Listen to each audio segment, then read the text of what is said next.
This is Ask Lisa, a podcast to help people understand the psychology of parenting now in the midst of a pandemic. Psychologist Dr. Lisa Damour, author of 2 New York Times best-selling parenting books, takes your questions. And I'm co-host Reena, a journalist and mom of 2.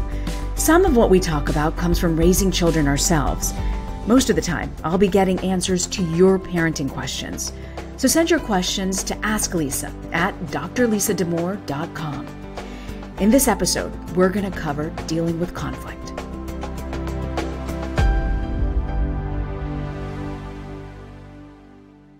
So, Lisa, I noticed back in March in Wuhan as they opened up, divorce rates skyrocketed. I saw that too. Did you see that? Like, people coming out of COVID suddenly realized they didn't like their spouse as much as they did at the beginning of this. They like them better when they go places.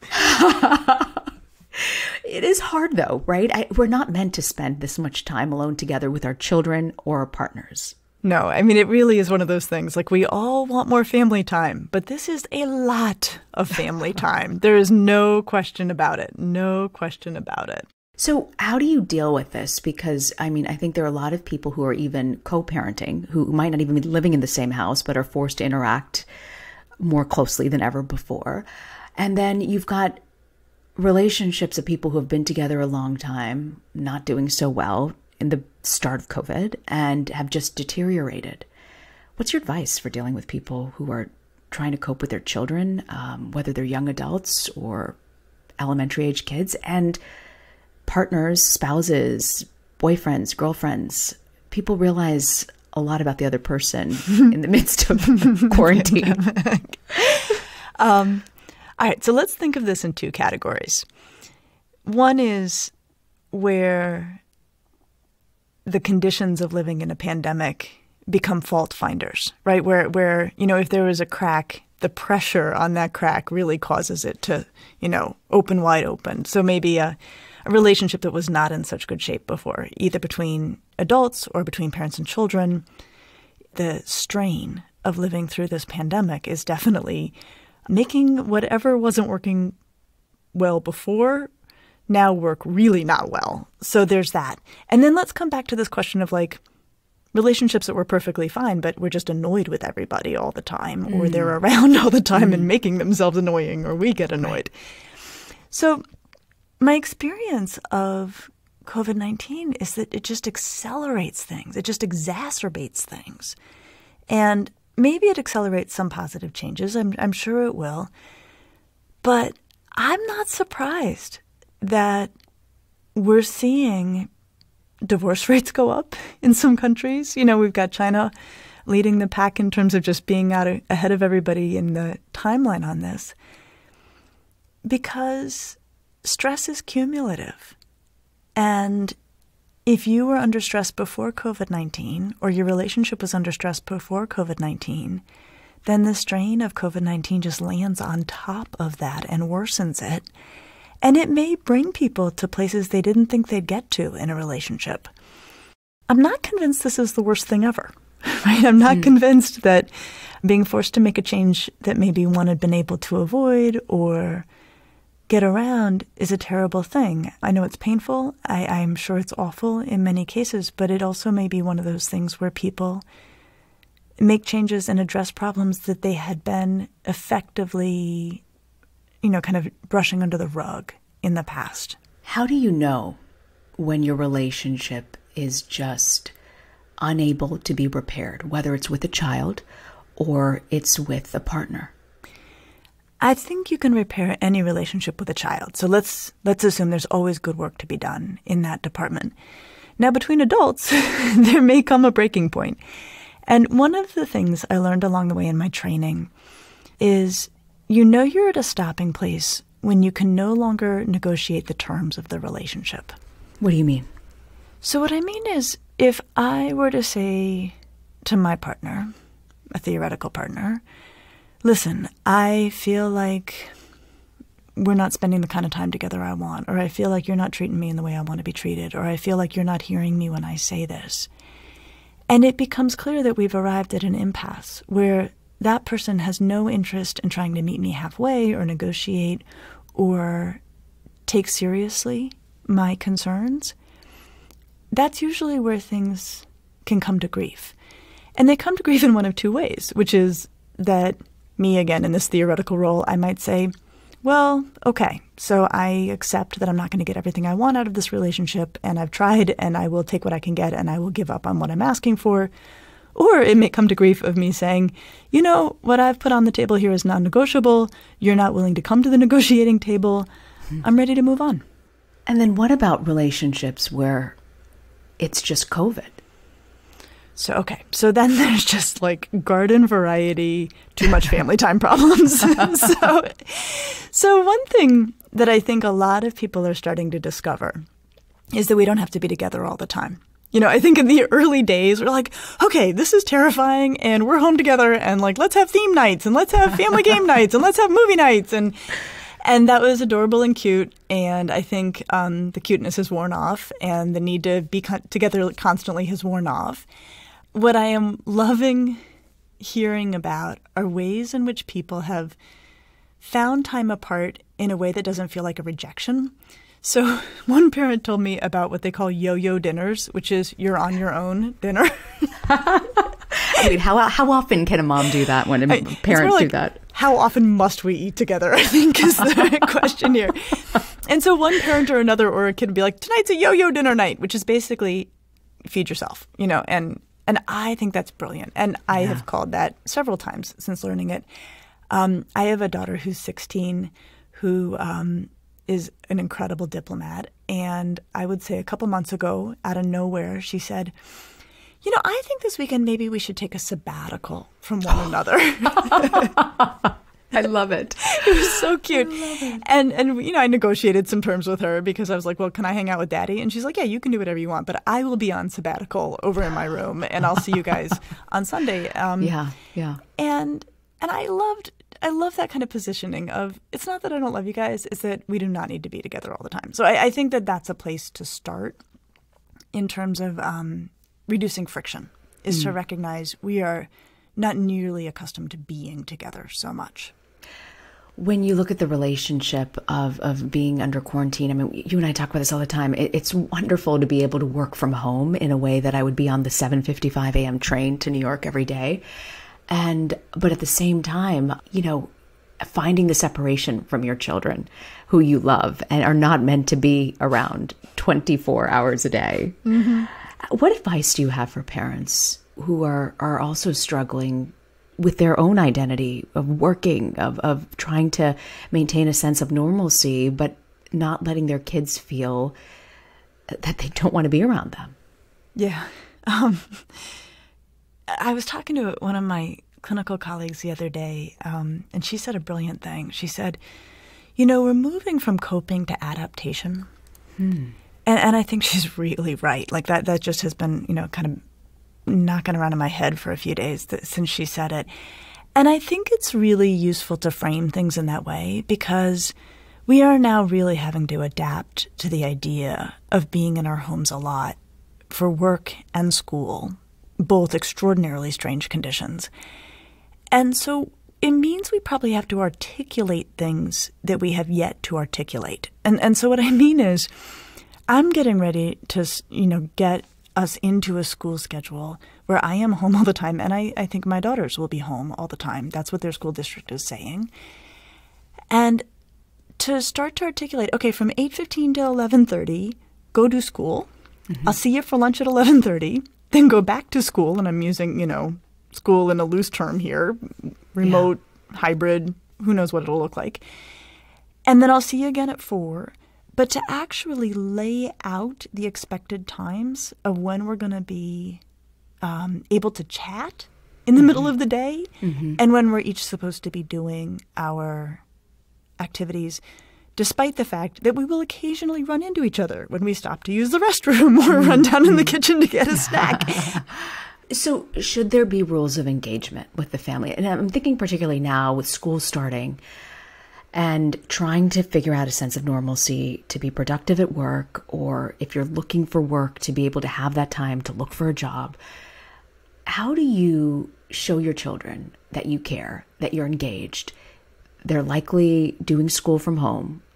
do you set up guidelines ahead of time? I mean, and with your partner or spouse, or, if you're co-parenting with somebody else, like, what would be your roadmap this fall for dealing with conflict, whether it's with a partner or with a child? So in terms of engagement, I think the more we can be clear about what the expectations are, who's where doing what, if we're all going to be in the house together doing our thing, I think that's a good place to start. Even within that, there's going to be friction. People are going to do things that are bothersome. They're going to interrupt. Us, we're going to get interrupted. We're going to interrupt our kids. And this is tedious, right? The pandemic at best can be described as tedious. We're all worn thin. I find my own patience can be very, very short and in very short supply. So then the question becomes, when we crash into each other, not if, when we crash into each other, how are we going to handle it? And I love talking about conflict because I think it's one of those incredibly human things that we don't take seriously enough in terms of how to do it badly and how to do it well. And this is something I wrote about a lot in Under Pressure, my most recent book, because especially as we think about girls at school and girls in their peer groups, they can get into some pretty nasty stuff and we can fault them for that. But I feel like, well, we didn't teach them how to do conflict well, so why are we shocked when they do conflict so badly? Right. So what I articulate there, and that I find very helpful, is to think about 3 metaphors that for me describe unhealthy conflict, like the kinds of conflict we can easily slip into that are not very good for us. Or not very good for other people too. So the first is to be a bulldozer, meaning you just like run people over. So maybe I'm working and I get interrupted and I just get angry, just get icky about it.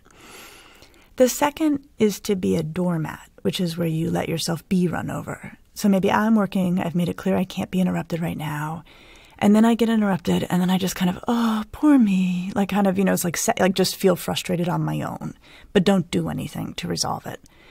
The third, and this is the most common, I think, generally, and also where I begin, which is to be a doormat with spikes, which is basically passive-aggressive behavior. I'm not proud, but I have a very powerful passive-aggressive streak. You can actually articulate even subdivisions of doormat with spikes. So there's using guilt as a weapon, there's, playing the part of the victim, and there's involving third parties, in a dispute that's really between 2 people. So it might be that, I get interrupted and I'm like, oh, what are you doing? How can you do this to me? Right? Or something like that. Do you start at one of these? Do you have if you're caught on a bad day, where would you go? It's interesting. I feel like I identify with all of them. Is that a bad thing? Every single day, one. Right? It depends on the day.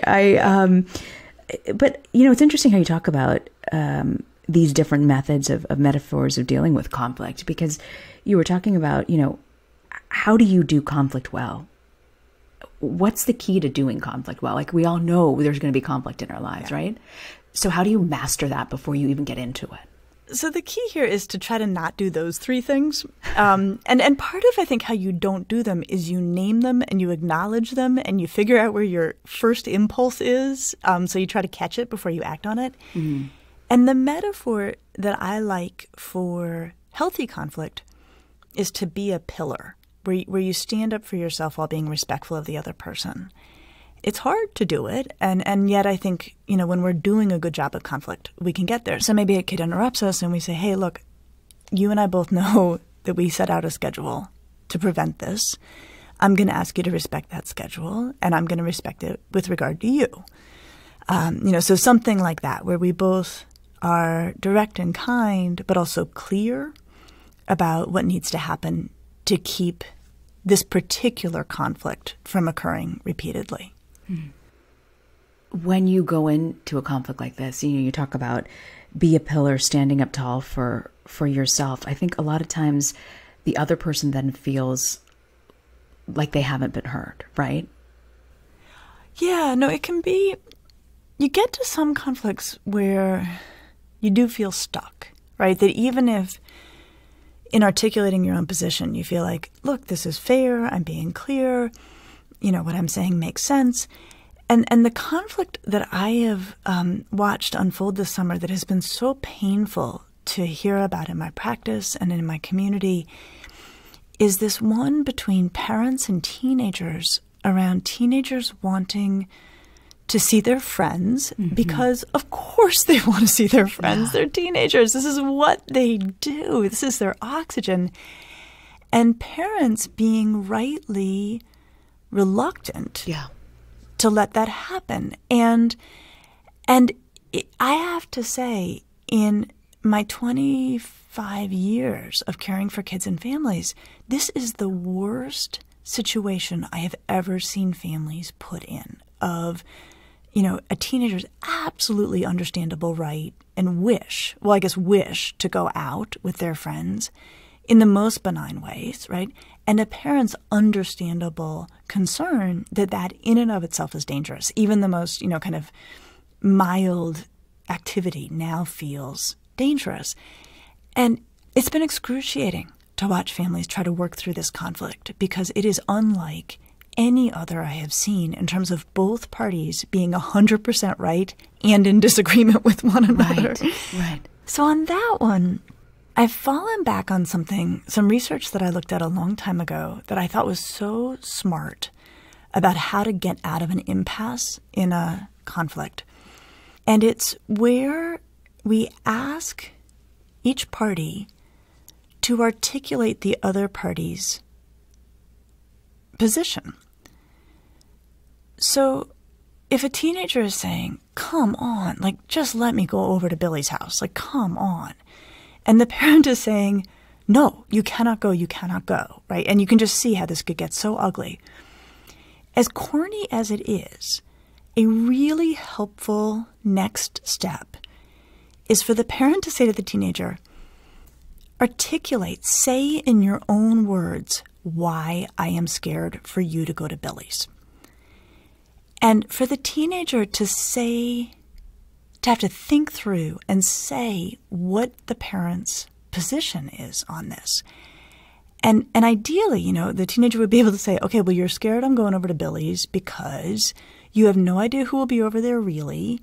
I am telling you I intend to social distance, but you're worried that I'm not really going to social distance or I'm going to get there and it's just going to be lots of kids who I'm psyched to see and we're going to all flop over each other like teenagers do. And, that the teenager could lay it all out. And when it works best, the parent says, yep, all that. And there's also this other issue about your grandma. So say that too. And the teenager would say, okay, and you're worried about the fact that grandma is, we see her and you're worried about her safety. So really making the adolescent say the parent's position and then trading, having the parent fully articulate the teenager's position. And really having the parent make themselves say, or not make themselves say, but as a gesture and an important gesture say, okay, so I'm my teenager, here's my concern. Everyone's over at Billy's, all of the activity is there, friendships are being made, romances are, blooming. There's all sorts of cool stuff going on there. I'm totally missing out. I'm going to be completely out of the mix socially and cut out socially and unaware of what's going on socially. That feels awful. And then even say to the teenager, did I miss something? And see what they say. Now, this doesn't obviously solve it, but it loosens it. It gives it some oxygen for the teenager and parent to try to figure out some kind of solution to more than anything, move out of the posture of being at odds with each other and move into a posture of, okay, we have this shared problem of COVID-19 and we have to figure out some reasonable path that lets both of our concerns be addressed. Do you find that teenagers are willing to do this? Because essentially what I hear is it's teaching the other side, both parents and the teens, a sense of empathy, of feeling what the other person is going through in this moment. That's exactly right. And it's corny as all get out. So if you ask a teenager to do it, you have to say that. Say, look, I know this is dumb, but I want you to do this for me and I'll go first. Teenagers, I think, will often do it. especially if the teenager hears the parent go first and go in full earnestness, really try to name the teenager's experience. And there is something so mind-shifting about having to say the words yourself about what the other person is thinking and feeling, and to try to get accuracy there. And it cultivates tremendous empathy to have those words come out of your own mouth. And that's true both for the parent and teenager. This reminds me of high school. I took this, I think everybody in the country should be required to take it. It was a law enforcement class taught by Mrs. Jackson at King High School. And she did a mediation class. And what she taught us was, when you're trying to articulate another side, your side to someone, you say, when you do X, it makes me feel X. And in the future, I would really like it if you X. And I think being in high school, it taught a lot of students how to articulate where you're coming from in a way that isn't explosive or reactive. And sometimes that's hard when you're impassioned and you're feeling these emotions, and trying to get it across to someone who really is not in a space to hear where you're coming from. Yeah, no, I mean, what Mrs. Jackson gave you was basically a pillar formula. But you're right. I mean, part of the problem is these interactions are hot. And it's very hard in that heat to be sometimes the parents we want to be. And, certainly kids and teenagers are not at their best when they're angry or upset or don't feel heard. But what I think what we could get with this is to really be accepting that there will absolutely be conflict. That if humans are together at all, especially together like we're together now, there's going to be conflict. And then you can do it better or worse, right? You can do it, as a bulldozer or a doormat with spikes, or you can do it all hot, or you can do it without considering the other person's perspective, or you can pillar your way. You can try to take the other person's perspective. You can try to cool off a little bit before engaging fully. But the conflict's a done deal. And to even accept that advances where we are so much further than most people start, because a lot of people feel like, oh no, we've got a conflict. We shouldn't have a conflict. All right, conflicts, they are happening. Yo-yo dinners give you a break sometimes, but I'm always cautious of anything that sounds sort of silver lining-ish about the pandemic. But we're going to have a lot of practice at conflict and living with each other in close quarters. We could get better at this. There's no question we can get better at this. I think some of the things you've told me over the summer was this right now. Expect conflict. I think that's pretty big. But also saying that being sad or depressed, that you should acknowledge it, that we're in this pandemic, and that's not a crazy emotion or an emotion that you should just, let go lightly. Like acknowledging that you feel that way is also something. Yeah, no, if we hit a big cosmic reset button on how people feel about negative emotions, I'd actually be okay with that. We have spent, since 1980, since Prozac came on the scene, we have decided as a culture that we don't like negative emotions. That was never helpful. They are part of life. Conflict's part of life. It all needs to be managed. It can be managed better. It can be managed worse. But maybe we could stand down a little bit from trying to not have conflicts and trying to feel good all the time. It's both, in some ways, a tough pill to swallow. It's also a huge relief if you can say to yourself, you know what, I'm going to get annoyed with people. We're not always going to get along. We'll try to handle it well. I'm going to feel crummy sometimes. Mostly I'll be able to handle it well. I don't need to be scared of feeling upset. I think we're so eager to chase happiness and feeling good all the time that we don't know sometimes that it's okay to feel down and let that in. And if you're not feeling down in a pandemic. And I guess another way to sort of put a happier note on it is you can still have fun in a pandemic. And I think as we move from coping to adaptation, we're discovering that too. So Lisa, what would you say your top parenting to go tip would be for today? All right, parenting to go.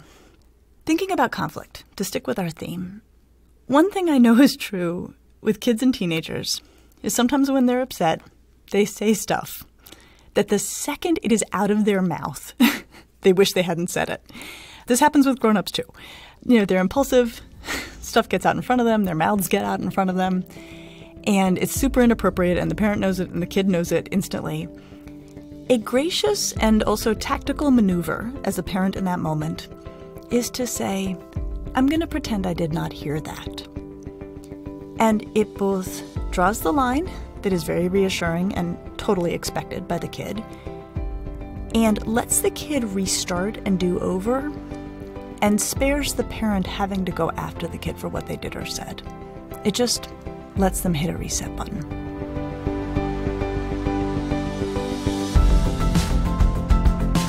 We want to thank you for joining us, and we hope you'll tune in each week as we dig into your latest parenting questions.